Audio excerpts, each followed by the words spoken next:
Place Live, and we are calling all amateur experts. We're going to go to Pocket Paul right now, who's standing by. Good morning, Pocket Paul. Good morning, Mindy. How are you?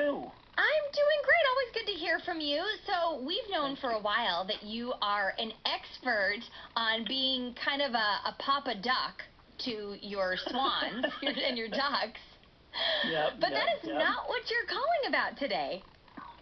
No, it just so happens when I heard you announce that you were looking for amateur experts, I realized I am an amateur expert at spinning cotton candy. What? I worked for 3 years when Ringling Brothers would come to Madison Square Garden. I worked on weekends helping the number one guy making cotton candy to sell to all of the kids. He did a lot more than me, but on Saturday and Sunday I would make over 15. Is it 15,000? It's 50 pieces 300 times. So it's 3,000 times 5. Yeah, that's 15,000 pieces of cotton candy over a weekend. No way. So can you tell us how to make, can you walk us through the process of making cotton candy? Do you remember? Absolutely. Absolutely. All right. We used to mess around occasionally. Families would wander in because we were in a separate room. We weren't out in the main arena. And they'd want to know what was in there. And we would tell them milk and eggs and honey and syrup and butter. But the truth is, cotton candy is just sugar with a little bit of flavoring and coloring added to it. And when I say a little bit, 2 tablespoons of flavoring and color to 50 pounds of sugar. Whoa. Whoa. I knew it was all sugar, tall, but... You know the tall red cups that you have at a party? Uh-huh. So you fill maybe 6 of them, line them up on a wall alongside where the machines are. We used to operate 2 machines because we had to go quickly. So you fill the head in one and turn the machine on. You fill the head in the other and turn the machine on. And there was a plywood board that had 50 holes. And each stand of cones had 50 cones.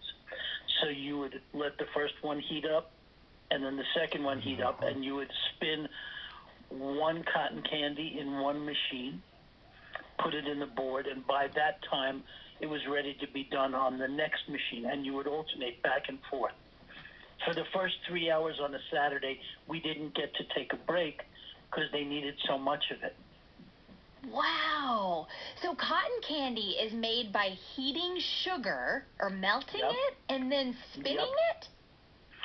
The centrifugal force in the spinning head forces the liquid sugar out through the side little holes, which are called ribbons, and it creates that very cottony thin strands. When it heats the cooler, when it meets the cooler air, the hot melted sugar cools down and becomes the little cotton pieces that you know.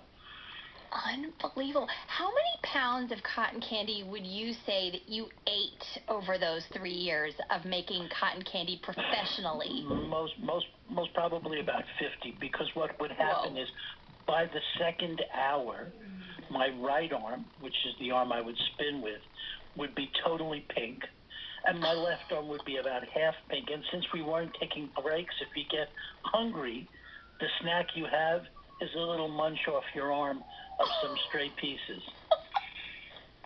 So yes, I most probably ate about 50 pounds that way over the course of those 3 years. This is I've known you for a long time, and I had no idea that you were once a cotton candy slinger for 3 years at Madison Square Garden. Who knew? I've got a quiz for you. Go ahead. I'm guessing you're going to know the answer to this. Do you know who cotton candy was invented by? You know what? Or the type of person? I do not know that. I do not know that. So cotton candy was actually invented by 2 dentists. Yeah. And do you know what they originally called it? Candy floss.